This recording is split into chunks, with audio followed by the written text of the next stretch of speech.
नमस्कार, स्वागत आहे तुमचे आमच्या चॅनलमध्ये। आवाज महामुंबईचा, शोध बातमीचा, कौल मनाचा। चला तर मग आमचे चॅनल शेअर करा, लाईक करा आणि सबस्क्राइब करा। धन्यवाद। उरणमधील ओएनजीसी प्रकल्पात मोठी आग। उरणमधील महत्त्वाच्या आणि संवेदनशील अशा ओएनजीसी प्रकल्पाला भीषण आग लागली आहे। या दुर्घटनेचे काही व्हिडिओ समोर आले असून सगळीकडे धुराचे आणि आगीचे लोट दिसत आहेत। ही आग विझवण्यासाठी CISF आणि अग्निशमन दलाचे जवान घटनास्थळी दाखल झाले आहेत।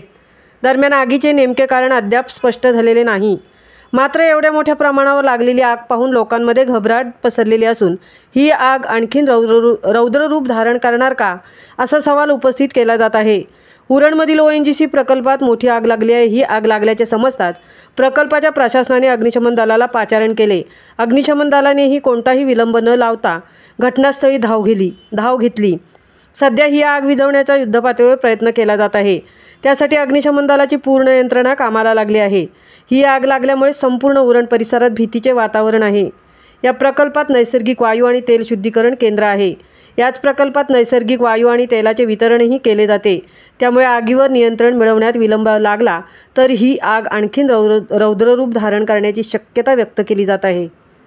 आवाज महामुंबईचा चॅनेलसाठी दिलीप निकमसह तृप्ती भोईर, उरण।